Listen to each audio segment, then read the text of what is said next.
You will hear a number of different recordings and you will have to answer questions on what you hear. There will be time for you to read the instructions and questions and you will have a chance to check your work. All the recordings will be played once only. The test is in 4 parts. At the end of the test, you will be given 10 minutes to transfer your answers to an answer sheet. Now turn to Part 1.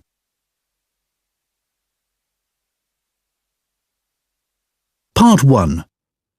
You will hear an interview with a woman who is doing a survey on transport.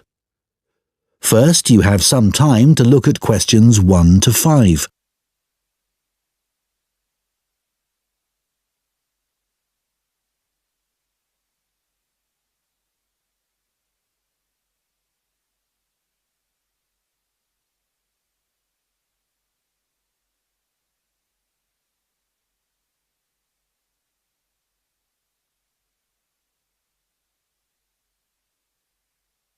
Now listen carefully and answer questions 1 to 5. Excuse me, would you mind if I asked you some questions? We're doing a survey on transport. Yes, that's okay. First of all, can I take your name? Yes, it's Sadie Jones. Thanks very much.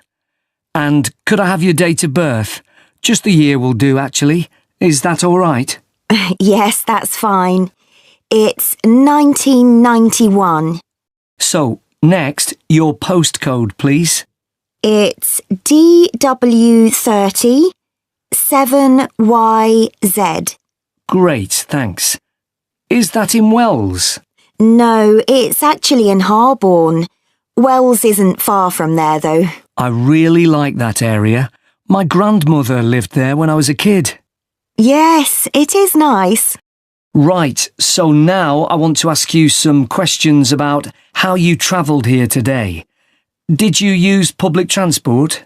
Yes, I came by bus. OK, and that was today. It's the 24th of April, isn't it? Isn't it the 25th? No, actually, you're right. And what was the reason for your trip today? I can see you've got some shopping with you. Yes, I did some shopping, but the main reason I came here was to go to the dentist. That's not much fun. Hope it was nothing serious. No, it was just a checkup. It's fine. Good. Do you normally travel by bus into the city centre? Yes, I stopped driving in ages ago because parking was so difficult to find. And it costs so much. I see. The bus is much more convenient too. It only takes about 30 minutes. That's good. So where did you start your journey? At the bus stop on Claxby Street. Is that CLAXBY? That's right. Before you hear the rest of the conversation, you have some time to look at questions 6 to 10.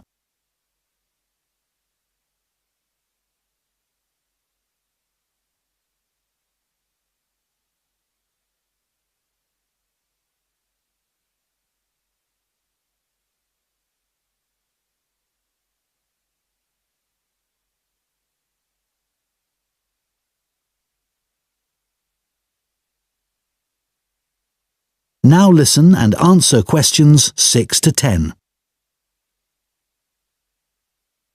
And how satisfied with the service are you? Do you have any complaints? Well, as I said, it's very convenient and quick when it's on time. But this morning it was late. Only about 10 minutes, but still. Yes, I understand that's annoying. And what about the timetable? Do you have any comments about that? I suppose I mainly use the bus during the day, but any time I've been in town in the evening, for dinner or at the cinema, I've noticed you have to wait a long time for a bus. There aren't that many. OK, thanks. So now I'd like to ask you about your car use. Well, I have got a car, but I don't use it that often. mainly just to go to the supermarket. But that's about it, really. My husband uses it at the weekends to go to the golf club. And what about a bicycle? I don't actually have one at the moment. What about the city bikes you can rent? Do you ever use those? No, I'm not keen on cycling there because of all the pollution. But I would like to get a bike. It would be good to use it to get to work. So why haven't you got one now? Well, I live in a flat on the second floor and it doesn't have any storage. So we'd have to leave it in the hall outside the flat. I see. OK, well, I think that's all we need from you today, Sadie. That is the end of part 1. You now have 1 minute to check your answers to part 1.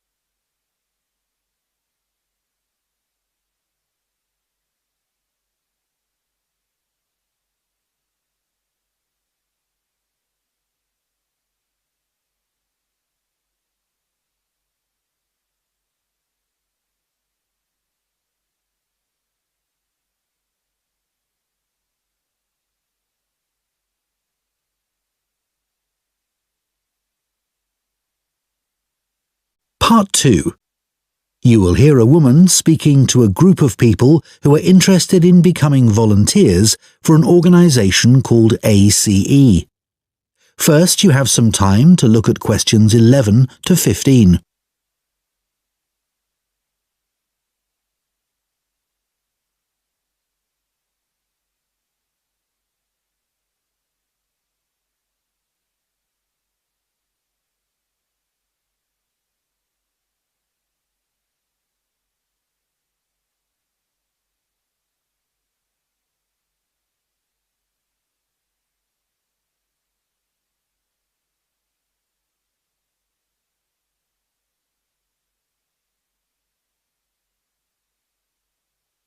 Now listen carefully and answer questions 11 to 15. Good evening, everyone. Let me start by welcoming you all to this talk and thanking you for taking the time to consider joining ACE Voluntary Organisation. ACE offers support to people and services in the local area, and we're now looking for more volunteers to help us do this. By the way, I hope you're all comfortable. We have brought in extra seats so that no one has to stand, but it does mean that the people at the back of the room may be a bit squashed. We'll only be here for about half an hour, so hopefully that's okay. One of the first questions we're often asked is how old you need to be to volunteer. Well, you can be as young as 16, or you can be 60 or over. It all depends on what type of voluntary work you want to do. Other considerations, such as reliability, are crucial in voluntary work, and age isn't related to these, in our experience. Another question we get asked relates to training. Well, there's plenty of that, and it's all face-to-face. What's more, training doesn't end when you start working for us. It takes place before, during and after periods of work. Often it's run by other experienced volunteers, as managers tend to prefer to get on with other things. Now, I would ask you to consider a couple of important issues before you decide to apply for voluntary work. We don't worry about why you want to be a volunteer. People have many different reasons that range from getting work experience to just doing something they've always wanted to do. But it is critical that you have enough hours in the day for whatever role we agree is suitable for you. If being a volunteer becomes stressful, then it's best not to do it at all. You may think that your income is important, but we don't ask about that. It's up to you to decide if you can work without earning money. What we value is dedication. Some of our most loyal volunteers earn very little themselves, but still give their full energy to the work they do with us. Before you hear the rest of the talk, you have some time to look at questions 16 to 20.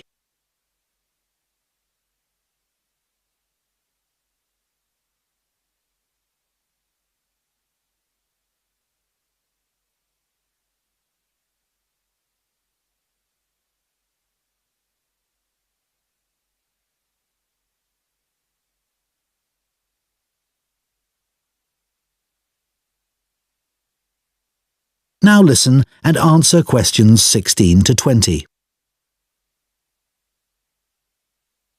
OK, so let's take a look at some of the work areas that we need volunteers for and the sort of things that would help you in those. You may wish simply to help us raise money. If you have the creativity to come up with an imaginative or novel way of fundraising, we'd be delighted, as standing in the local streets or shops with a collection box can be rather boring. One outdoor activity that we need volunteers for is litter collection, and for this, it's useful if you can walk for long periods, sometimes uphill. Some of our regular collectors are quite elderly, but very active and keen to protect the environment. If you enjoy working with children, we have 3 vacancies for what are called playmates. These volunteers help children learn about staying healthy through a range of out-of-school activities. You don't need to have children yourself, but it's good if you know something about nutrition and can give clear instructions.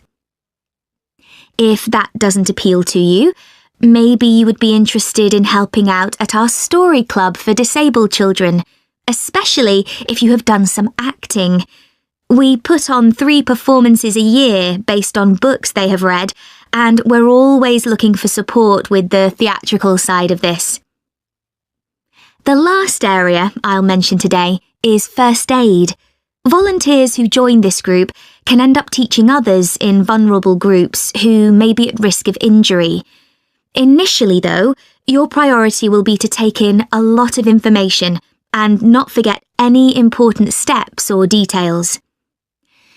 Right, so does anyone have any questions for me about it? That is the end of Part 2. You now have 30 seconds to check your answers to Part 2.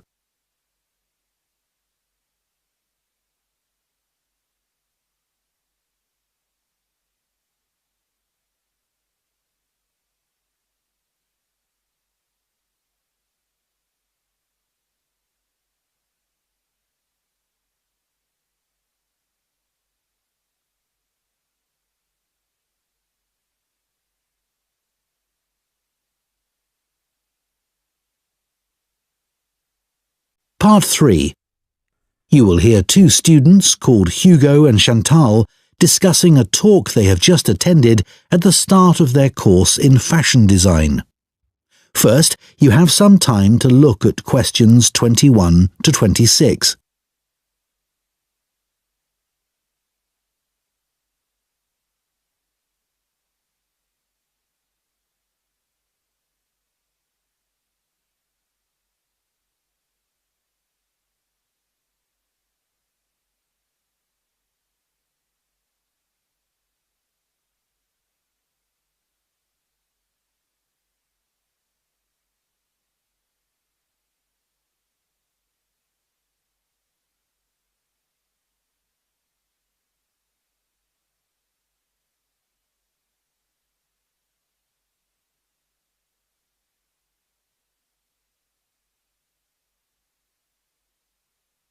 Now listen carefully and answer questions 21 to 26. Hi, Chantal. What did you think of the talk then? Hi, Hugo. I thought it was good once I'd moved seats. Oh, were the people beside you chatting or something? It wasn't that.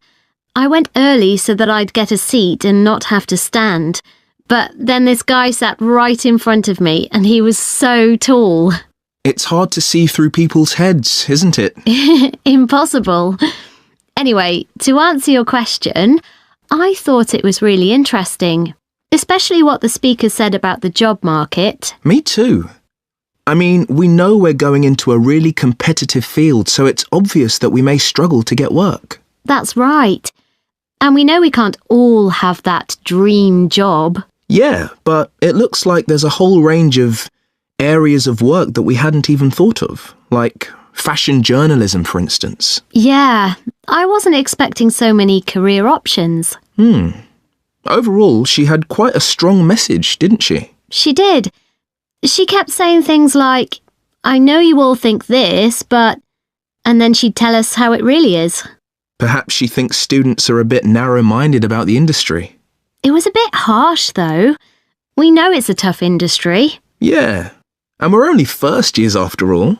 We've got a lot to learn. Exactly. Do you think our secondary school education should have been more career-focused?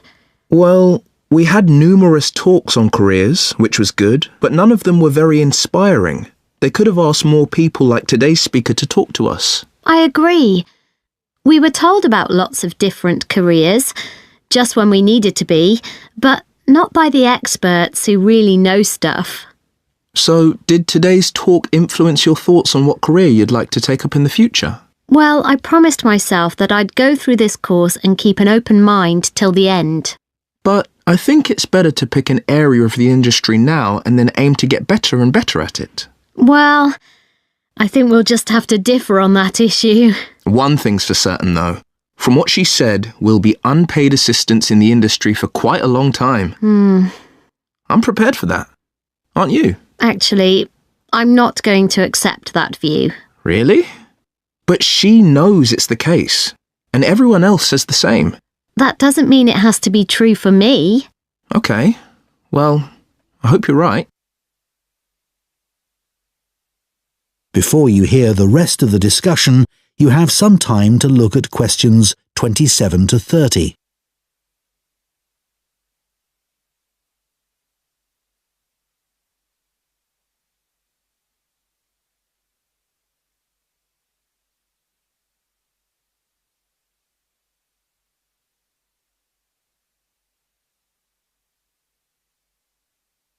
Now listen and answer questions 27 to 30. I thought the speaker's account of her first job was fascinating. Yeah. She admitted she was lucky to get work being a personal dresser for a musician. She didn't even apply for the job, and there she was getting paid to choose all his clothes. It must have felt amazing. Though she said all she was looking for back then was experience, not financial reward. And then he was so mean, telling her she was more interested in her own appearance than his. But she did realise he was right about that, which really made me think. I'm always considering my own clothes, but now I can see you should be focusing on your client. She obviously regretted losing the job. Well, as she said, she should have hidden her negative feelings about him, but she didn't. It was really brave the way she picked herself up and took that job in retail. Fancy working in a shop after that? Yeah, well, she recommended we all do it at some point. I guess, as a designer, you'd get to find out some useful information, like how big or small the average shopper is. I think that's an issue for manufacturers, not designers. However, it would be useful to know if there's a gap in the market, you know? An item that no one's stocking, but that consumers are looking for. Yeah, people don't give up searching. They also take things back to the store if they aren't right. Yeah. Imagine you worked in an expensive shop and you found out the garments sold there were being returned because they fell apart in the wash. Yeah, it would be good to know that kind of thing. Yeah. That is the end of part 3. You now have 30 seconds to check your answers to part 3.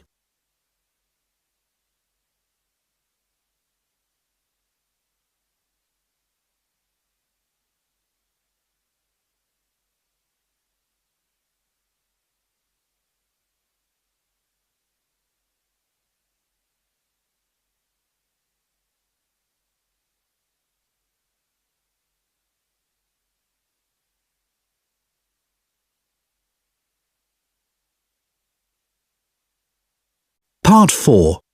You will hear a zoology student giving a presentation on the process of moving wild elephants to a new reserve, known as translocation. First, you have some time to look at questions 31 to 40.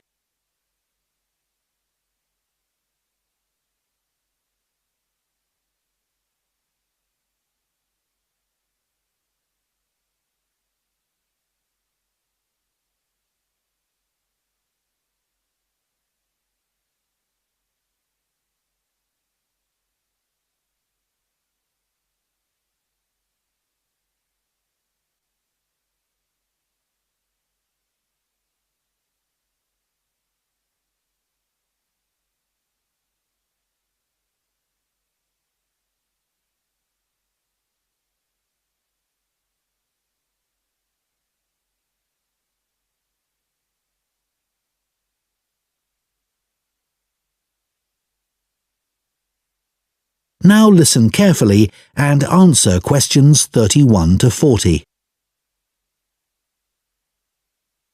For my presentation today, I want to tell you about how groups of elephants have been moved and settled in new reserves. This is known as translocation and has been carried out in Malawi in Africa in recent years. The reason this is being done is because of overpopulation of elephants in some areas. Overpopulation is a good problem to have, and not one we tend to hear about very often. In Malawi's Majeti National Park, the elephant population had been wiped out by poachers, who killed the elephants for their ivory. But in 2003, the park was restocked, and effective law enforcement was introduced. Since then, not a single elephant has been poached. In this safe environment, the elephant population boomed. Breeding went so well that there were more elephants than the park could support. This led to a number of problems. Firstly, there was more competition for food, which meant that some elephants were suffering from hunger. As there was a limit to the amount of food in the national park, some elephants began looking further afield. Elephants were routinely knocking down fences around the park, which then had to be repaired at a significant cost. To solve this problem, the decision was made to move dozens of elephants from Majeti National Park to Nkotakota Wildlife Park, where there were no elephants. But, obviously, attempting to move significant numbers of elephants to a new home 300 kilometres away is quite a challenge.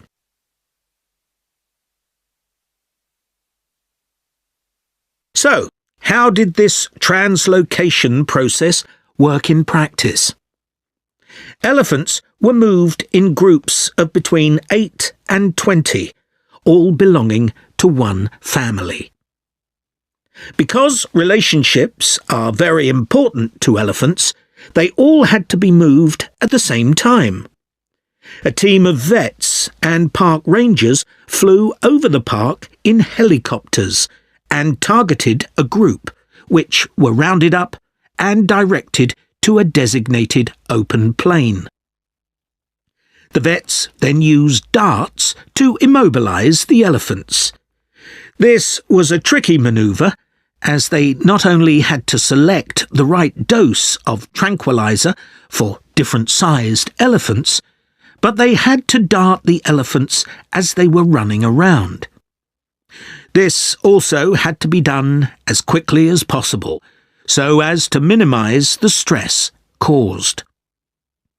As soon as the elephants began to flop onto the ground, the team moved in to take care of them. To avoid the risk of suffocation, the team had to make sure none of the elephants were lying on their chests, because their lungs could be crushed in this position. So, all the elephants had to be placed on their sides. One person stayed with each elephant while they waited for the vets to do checks. It was very important to keep an eye on their breathing. If there were fewer than 6 breaths per minute, the elephant would need urgent medical attention. Collars were fitted to the matriarch in each group so their movements could be tracked in their new home. Measurements were taken of each elephant's tusks. Elephants with large tusks would be at greater risk from poachers, and also of their feet. The elephants were then taken to a recovery area before being loaded onto trucks and transported to their new home.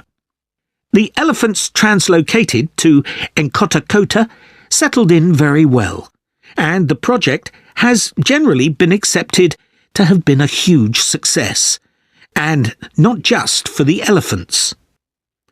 Employment prospects have improved enormously, contributing to rising living standards for the whole community. Poaching is no longer an issue, as former poachers are able to find more reliable sources of income.